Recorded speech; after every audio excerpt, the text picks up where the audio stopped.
જય માતાજી મિત્રો, વિચાર મંથનમાં આપનું હાર્દિક સ્વાગત છે।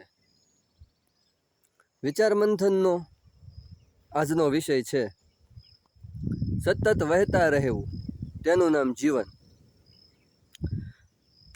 આ ટાઇટલ સાંભળીને તમને જરા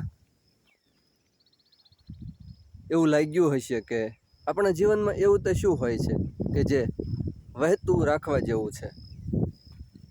ઘણું બધું હોય છે। આપણું જીવન જ એક વહેતી નદી જેવું છે।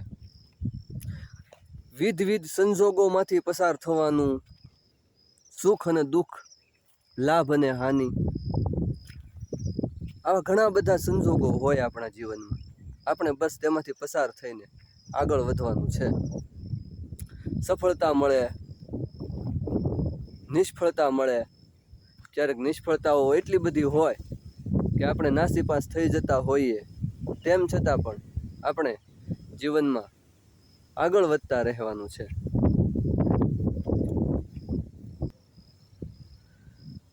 ઘણી વખત આપણે આપણા જીવનમાં આવનારી અડચણથી હિંમત હારી બેસતા હોઈએ છીએ। અમુક એવા સંજોગો ઊભા થતા હોય છે કે આપણે એનો સામનો કરવાને બદલે આપણે નિરાશ થઈ જતા હોઈએ છીએ। આવા સમયે એ સમસ્યાનું સ્વરૂપ જાણી તેનો સામનો કરવાની તૈયારી રાખવી જોઈએ।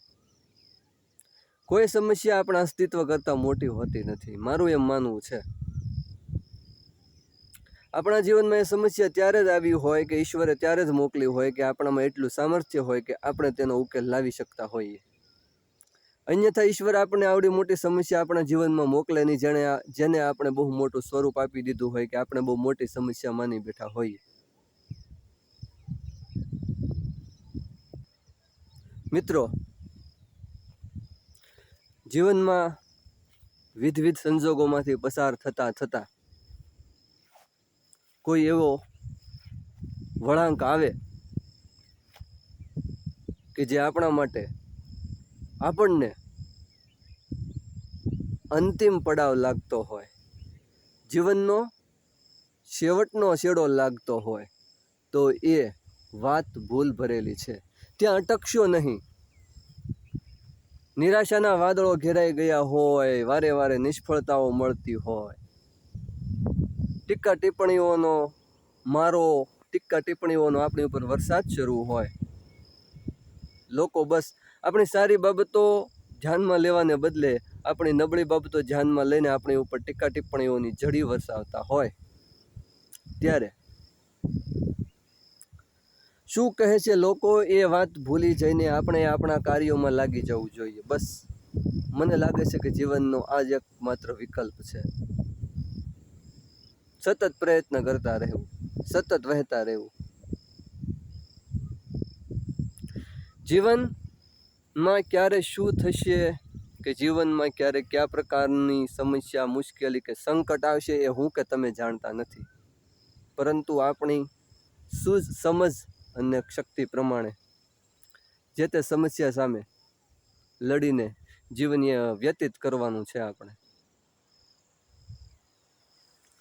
આપણી સમસ્યાનું નિરાકરણ કોઈ લાવનાર નથી આપણી સિવાય। આપણા જીવનમાં જે કંઈ સંકટ આવ્યું હોય એનું નિરાકરણ મારું કહેવું છે કે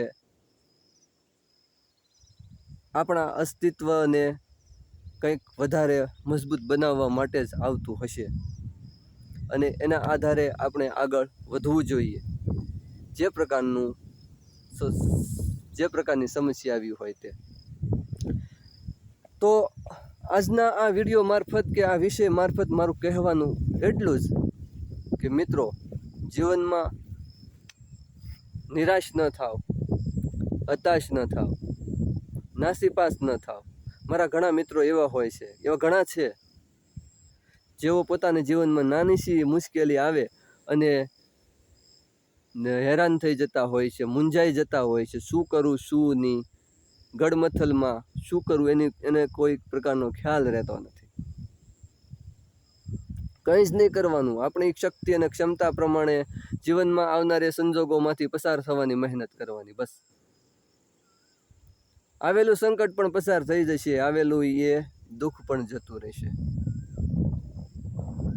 તો જ ઈશ્વરે આપણા જીવનમાં એ સંકટ મોકલ્યું હોય, અન્યથા એ મોકલે નહીં. બસ સતત વહેતા રહેવું, આનંદથી રહેવું, ખુશીથી જીવન જીવવું. બસ જીવનનો આ જ એક હેતુ છે એવું મને લાગે છે. તો આજે આ વિડીયોમાં આટલું. બસ. જય માતાજી મિત્રો.